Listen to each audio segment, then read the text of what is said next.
KPBS On Demand is supported by Fleet Science Center's newest exhibit, Survival of the Slowest. See firsthand how nature's smallest, slowest, and weakest creatures can not only survive, but thrive in the wild. Open May 24th through September 1st. Learn more at fleetscience.org. Good morning, I'm Debbie Cruz. It's Monday, August 29th. New details emerge about the Camp Pendleton Marines killed in Kabul last year. More on that next, but first, let's do the headlines. Students in San Diego County's largest school district are going back to school this morning. San Diego Unified's middle and high schools now have later start times, as required by a new state law. The district is also welcoming a couple thousand 4-year-old children who are entering the new TK programs. But most of these pre-K students aren't vaccinated. Just over 9% of kids 6 months to 4 years old have received one dose of the vaccine. San Diego County public health officials are encouraging parents to change that by getting their children vaccinated. Vaccination rates for older youth are significantly higher, with more than 47% of 5 to 11-year-olds receiving one dose of the vaccine and 85% of those 12 to 17. UC San Diego announced last week that next fall it will offer guaranteed housing to all incoming undergraduate students. The university reduced the amount of guaranteed housing during the pandemic to limit the spread of COVID-19. The new Theater District Living and Learning neighborhood will open next fall. That's when the university will start offering guaranteed 2-year on-campus housing for incoming undergrads. Undergrads who started school this fall and are on the housing wait list will also qualify. From KPBS, you're listening to San Diego News Now. Stay with me for more of the local news you need.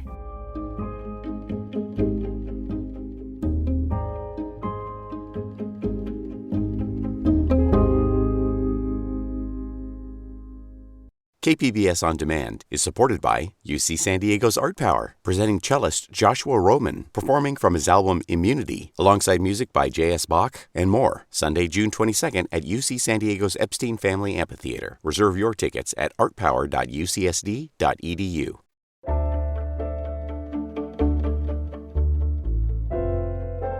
A year ago, 13 service members, mainly from Camp Pendleton, died along with more than 100 Afghans when a bomb exploded at the Kabul airport. New details emerge about how the Marines took it on themselves to rescue a group of young female Afghan skateboarders. KPBS military reporter Steve Walsh has the story. Hey, stop short! Stop short! It's August 2021. Hundreds of Afghans crowd the Abbey Gate at the airport in Kabul, desperate for a way to get out as the Taliban takes over the city. The Afghans are forced into a canal as they press to get inside. It smells of desperation, right? The whole scene. You know, it's dirty sewage runoff, and it's just filthy, and they're just trying to get out.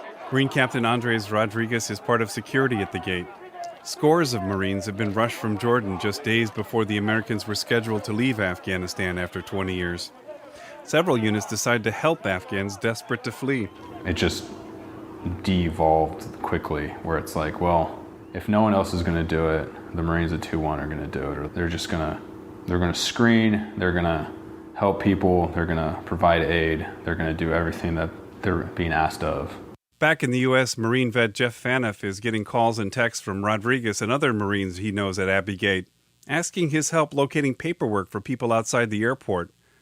Faniff tweets his advice for getting into the airport, and then his phone starts to ring. Found myself having to ask again and again those Marines, hey, can you go out into the crowd and try and find so-and-so? I was fielding requests from everyone from, local Afghans whose husband or wife was trying to get through the crowd to colonels at the Pentagon who somehow got my phone number. I was like crying, texting, begging the girls to stay at the gate, that we would figure it out. We would get them through. Corey Shepard Stern is a film producer from San Diego.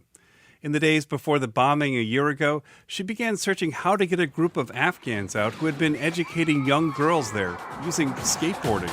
It's safe here for girls to learn. The women gained global fame after being featured in the Oscar-winning short film about Skatistan. Shepard Stern wasn't involved in that film, but the group reached out to her. Many of the Afghan organizers felt that it was time for their families to leave, including Zainab Husseini, who now lives in the United States. When I was at work, I heard the Taliban entered to the city and everything was just changed. And me and my husband decided to leave the country. Husseini is speaking publicly for the first time about their experience then. She made it through the airport gate once, but was turned back when there was no room on an Australian flight.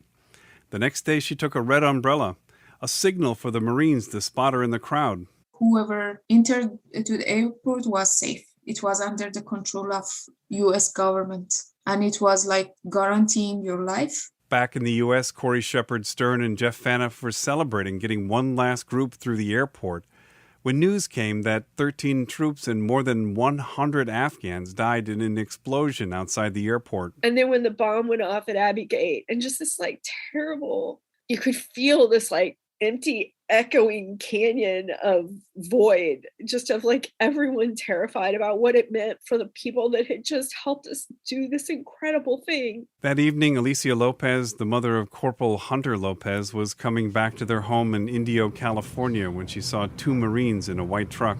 I pulled into my driveway and they asked me if I was Hunter's mom. Hard to see now, but originally under here were a bunch of letters that we had set aside from Hunter when... Herman and Alicia Lopez's home has become a shrine to their 22-year-old son Hunter, who was killed in the bombing. They're still trying to understand what happened to their son that day. Hunter and some of his brothers and sisters were able to, do great acts in their last few minutes on this earth. But, you of course wish that they were here with you. Strangers sent artwork, including a painting of Hunter carrying a child made from pictures they found on Hunter's social media.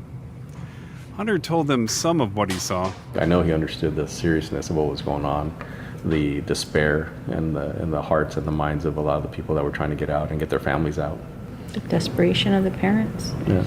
They're just now finding out more about the final moments, which a year later gives them some comfort and solace. Steve Walsh, KPBS News.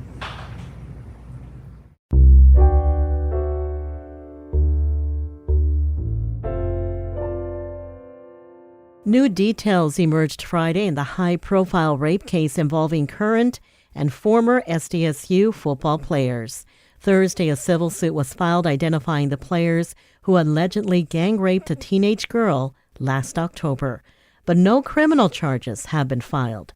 KPBS reporter Alexander Nguyen talked to a longtime lawyer about the unusual legal strategy taking place. The suit alleges former Aztec and current Buffalo Bills punter Matt Araiza had sex with the then 17-year-old girl and gang-raped her with 3 other men, including Xavier Leonard and Nolimpa Iwalaiko.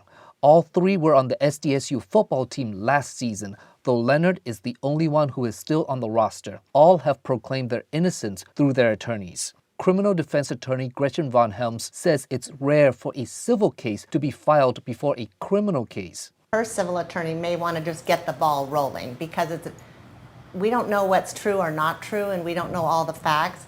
The DA's office has yet to file any charges. A spokesperson says the office is still reviewing the case and there is no timetable for when charges will be filed.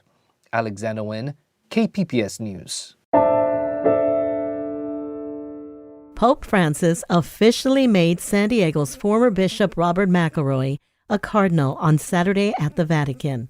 KPBS reporter Kitty Alvarado has details and a message from the Cardinal to San Diegans. Cardinal Robert McElroy has led the San Diego Diocese of 1.3 million Catholics as bishop since 2015. He had these words of gratitude for San Diegans. Thank you for having been a grace to me in these past 7 years of my life while I've been Bishop of San Diego. McElroy is the only American out of 21 who became cardinals on Saturday. In the U.S., he's the only one from the West Coast, the first ever from San Diego, and the only one from a border city. A major element of our outreach within the life of the diocese is centered on migrants and refugees. It's a great source of joy, and I know that it is a tremendous element of why Pope Francis appointed me to be a cardinal. McElroy celebrated his first Mass as a Cardinal on Sunday at St. Patrick's American Church in Rome.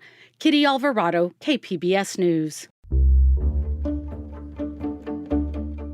Coming up, parents struggle to find after-school care for their kids.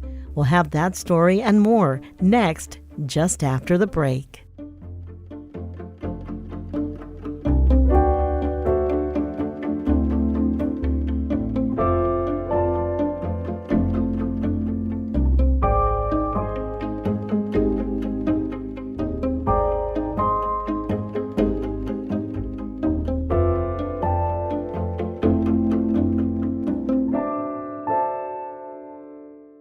KPBS On Demand is supported by UC San Diego's Art Power, presenting cellist Joshua Roman, performing from his album Immunity, alongside music by J.S. Bach and more. Sunday, June 22nd at UC San Diego's Epstein Family Amphitheater. Reserve your tickets at artpower.ucsd.edu.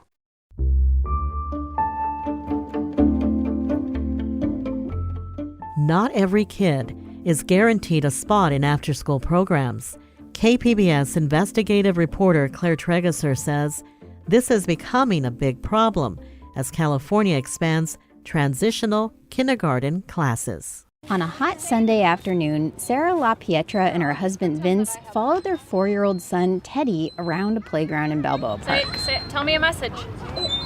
What are you doing? I don't know. This is a relaxing day, but there's a lot of uncertainty in Teddy's future. The LaPietras learned in June that he got a spot in their local school's transitional kindergarten, or TK class.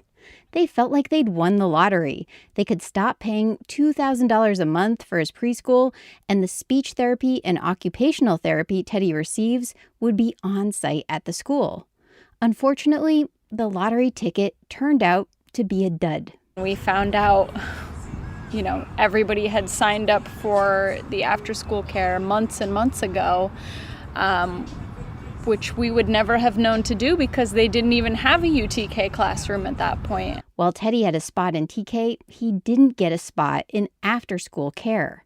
That meant the LaPietras would have to pick him up at 2 p.m. every day and noon on Wednesdays. Impossible, given their work schedules. I just feel like we've been tearing our hair out for 3 months trying to figure out what to do. And it just seems like there's no solution. And so I really do think unless something magic comes along, we're going to have to keep him in preschool. Parents here and throughout California are in similar predicaments. Starting this school year, California expanded the number of kids eligible for TK with the goal of providing TK to all 4-year-olds by 2025. But the program is missing a crucial piece: after-school care. We also know that working parents were really looking forward to being able to enroll their children in a 6 a.m. to 6 p.m. day. Nancy Gannon-Hornberger is CEO of Say San Diego, which provides aftercare at many local schools. She says staffing shortages and licensing delays mean Say San Diego is limited in how many students it can serve. It's frustrating, I know, for parents who were counting on that longer day of care. And we're here to help them navigate to preschool or some other form of care for their TKers. The San Diego Unified School District has more than doubled the number of TK classes this year, and the wait lists at aftercares have shot up too. Across all programs run by Say San Diego, there are more than 2,000 kids on wait lists, almost twice as many as last year. It's incredibly frustrating. It's been making us crazy since the idea ever came out. Kim McDougall runs childcare for the San Diego YMCA. She says after the state announced TK expansion, the YMCA looked at whether they could get licenses to care for younger kids at their after-school program sites. We would have to do all kinds of facilities renovation. We would have to have child-sized toilets. We would have to have an age-appropriate playground.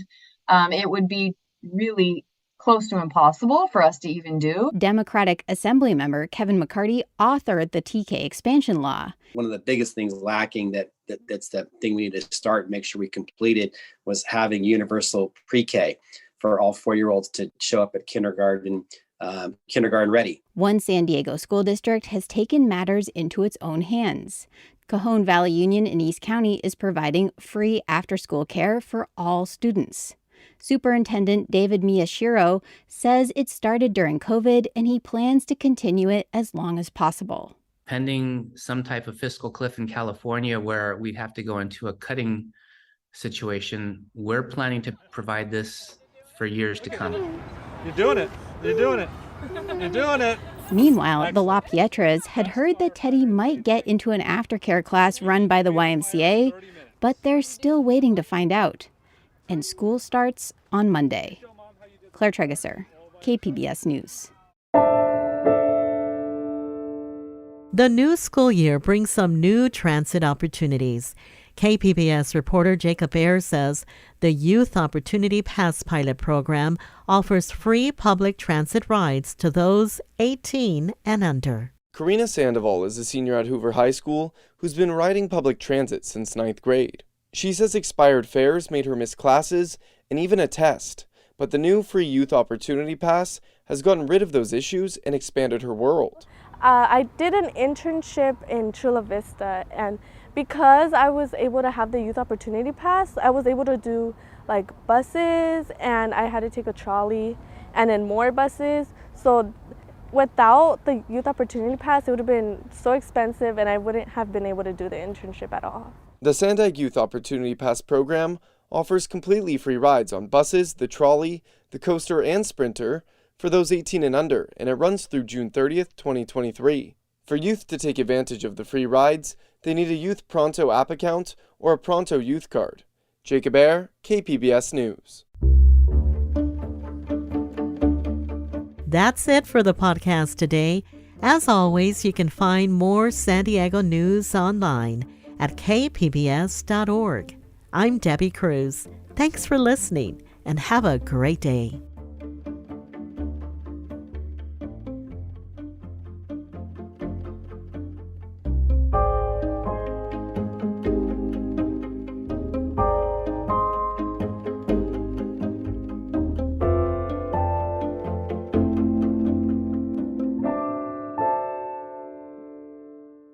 KPBS On Demand is supported by UC San Diego's Art Power, presenting cellist Joshua Roman, performing from his album Immunity, alongside music by J.S. Bach and more. Sunday, June 22nd at UC San Diego's Epstein Family Amphitheater. Reserve your tickets at artpower.ucsd.edu.